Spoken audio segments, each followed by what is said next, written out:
Canadian real estate broker Greg Mann, back here with Sonia at the Mortgage Minute. We talked about Hometown Heroes. Welcome back. We're going to talk about the upgrades to the program. Yes. So what's changed? I am so excited about this. It's literally one of the things that I think as every lender that does this program is so excited about. So on July 1st, you literally do not have to be one of those selected job sects that's approved now to buy a home. You can be anybody that's qualified to buy a home. So that's a huge, huge change. Basically, you don't have to, before it was restricting quite a few people because if you're not a nurse or a teacher and licensed and working 40 hours, you wouldn't qualify for it. Oh, wow. Yeah, so now on July 1st, you don't have to be any of those. That's the update. There is a tiny little glitch as part of it. It says that you have to be a Florida-based company. However, what does that really mean? If you have a clinic, Sunshine Clinic or something in Minnesota and they have a branch here, are you not qualified or are you? So they're going to clarify that there is one clarity that needs to happen with that. So before then we'll get you updates. Also, the next best thing is it's up to $35,000 now instead of $25,000 on July and 1st of July. And a minimum is $10,000. So before it was $7,500. Now you can get up to $10,000, minimum $10,000, and that can go towards closing costs or down. So minimum 10,000, maximum 35. Mm-hmm. Now you don't need to be under the rules of the Hometown Hero. You basically there's a lot more flexibility, which is good. A lot more flexibility, yes. Awesome. That's really, really fantastic. I'm super excited about those changes. How does somebody get hold of you, Sonia? They can call me. The program. They're welcome to call me, answer all my calls. My phone number is 407-403-8658, or they can go to my website, which is loanswithsonia.com. Hey, well, thanks for being on the show. Much appreciated. I'm Greg Mann, broker owner of Greater Orlando Realty. Thanks for watching the GMann Show. We will be right back with a fantastic guest. You've got to listen to this next show. It's all about crypto.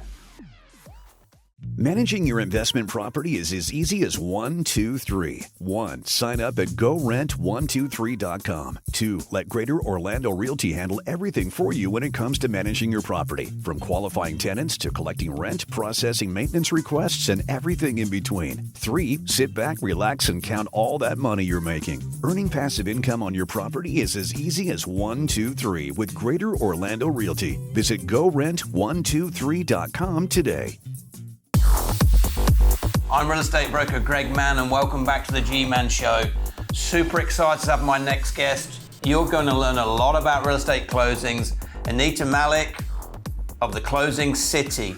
Welcome to the show. Thank you. Thank you for having me here. I am so excited to be on the GMann Show because I love your energy and your positivity. Let's talk about what your company does, because there's lots of title companies out there, but you do a couple of special things. So let's talk about your residential, your commercial closings. Yeah. How does someone do a closing with you for a residential? Well, it's pretty simple. I've been doing this for a long time. I've sat through thousands of closings. I'm a real estate attorney by profession, and I realized somewhere in my career that this is what I love doing. I love doing closings. I love, doing that consumer end game beneficial experience. Up north, where I practice real estate law, that's what we did. We represented buyers and sellers. So I have a special passion for that. I love it when buyers, sellers come to the table, and I know there's a lot of title companies out there, but it's that experience and that positivity that we bring to the table, both with our residential deals and our commercial deals. What a lot of people don't understand, and I get this question quite a bit, is that I'm doing a refi on my house. Why do I need to have a title closing? Well, because two reasons. So a lot of times you'll see this interchangeably used, an escrow company and a title company, okay? Yes. So there's two functions. Escrow company is a fiduciary. They're the middleman, right? They take money from one hand, in a case of refinance, the mortgage from one hand, make sure it gets recorded, make sure if it's a cash out, you're getting your cash. So in one essence, that escrow company is a fiduciary, right? So you need a middle person to sort of say, okay, everyone's getting paid, we're recording everything on time, all of that good stuff. And then on the other hand, there's a title company, because that lender says, hey, I'll give you a mortgage, but I want to make sure sure that title is clear. I want to make sure you're the rightful owner, Yes. and that you have the right to get a mortgage on this loan.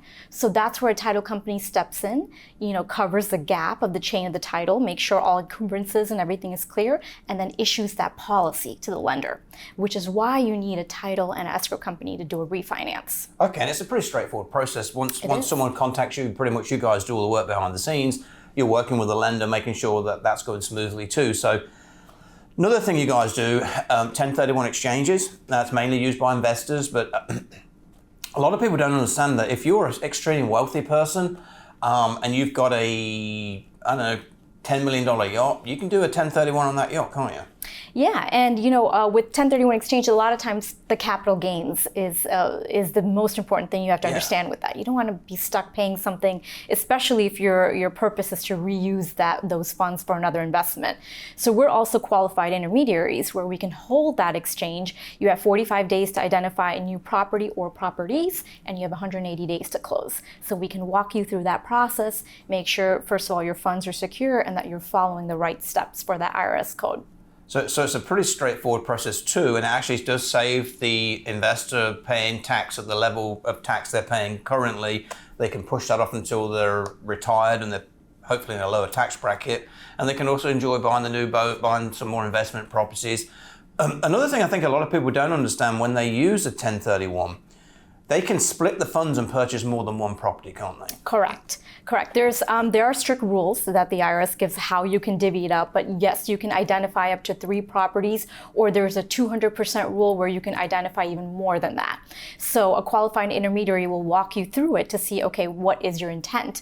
And you can go from owning a warehouse to buying an apartment building. So it doesn't, it has to be a like transaction, but there's a broad definition to that. So it's pretty cool what you can do with it. 1031s can get complicated. Yes. There is such a thing as a reverse 1031. So what if you identify the property that you want to purchase prior to selling the property? You can do that, and that's what we call a reverse 1031 exchange. Wow, that's actually quite interesting. So that there's lots of options, there's lots of things that happen in this process. You guys know all about them, so you can guide the person. One thing I'm super interested in, the world's changing dramatically. We've got cars that drive themselves. We've got electric vehicles. We're sending people back to the moon. We've got this thing called cryptocurrency. Some people understand it, some don't. Yeah. Some people have it, some don't. If you've got it and you want to use it to purchase a home, is that even possible? And if it is, how do we do it?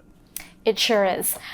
So I think you made a great point. I think we're going to see more and more consumers buying in crypto, and then there's consumers that want to be paid out in their proceeds in crypto as well. Yeah. So it's very important to understand that. And as I meet more and more realtors and educate them on the process, I usually tell them these are some of the things you need to look out for, right? First of all, you have to understand how that whole Bitcoin currency works. There's a wallet. How do you read that wallet? What's the identification number? But the good thing is that I think in the real estate industry, we've sort of gotten it down. We sort of know how it works now. And it's as simple as a fiduciary, as an escrow account, we cannot accept Bitcoin, but it has to go through a third-party partner. And so as an escrow account, we still get good funds in US dollars. So we collect good funds and we release good funds. But there's an intermediary partner where, the Bitcoin holder can deposit their funds, it gets converted to good funds, and then comes along to the title company. Same thing. And then once we close, we pay everyone out in US dollars. Now, if that seller would like to collect their proceeds in crypto, same thing. We go through our partner intermediary, it gets converted, and then they get paid in crypto. Wow, that's actually an interesting little process. So with that conversion, there's obviously some sort of fees. Someone's making some money out of that because it's a process. Is it a big fee, small fee? It is. It ranges from anywhere between 2 to 4%, depending on what the situation of the transaction is. Yeah. But that's a great question. There's a fee associated with it that gets collected when that exchange happens. Now, to throw something else out, I'm a foreign investor. I live in Australia. I want to buy a house in the US. I want to use crypto. Can I do that? Yeah, because in essence, as long as everything else checks out with the crypto, in essence, they're a cash buyer, right? Yeah. So just like any other foreign investor from anywhere else, as long as you're a cash buyer, it's pretty simple, right? And so you're buying it, we're getting those funds converted to US dollars, that seller's getting paid in the way they want. So there's really no restrictions when it comes to that. Now, I personally haven't done a crypto deal with anyone, so I've not had to write a contract. I'm assuming the contracts are written exactly the same. The house is 2 million, 1 million, whatever it is, you write it up, but it would be as a cash transaction. Yes, but I do suggest that there is an addendum that could be drafted because with crypto, what happens is it takes a little bit longer. Like, for example, if you're going to submit your escrow deposit as crypto, same thing, you need a few days to get that converted and then transferred over.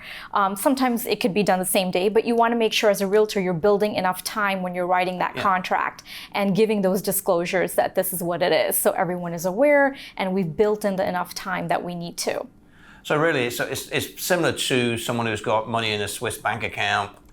It takes a couple of days to get it from that account into a US account to be cleared funds and everything's cool with the funds so you can use them then. So that's a good point. I'm super excited about the opportunity of using crypto to buy a home. It's something I'm learning about. I'm sure a lot of people have no clue about it and they're learning too. I'm assuming as life goes on, you could probably use crypto to buy anything: cars, boats, planes, houses. So it's certainly somewhere where we're going to go.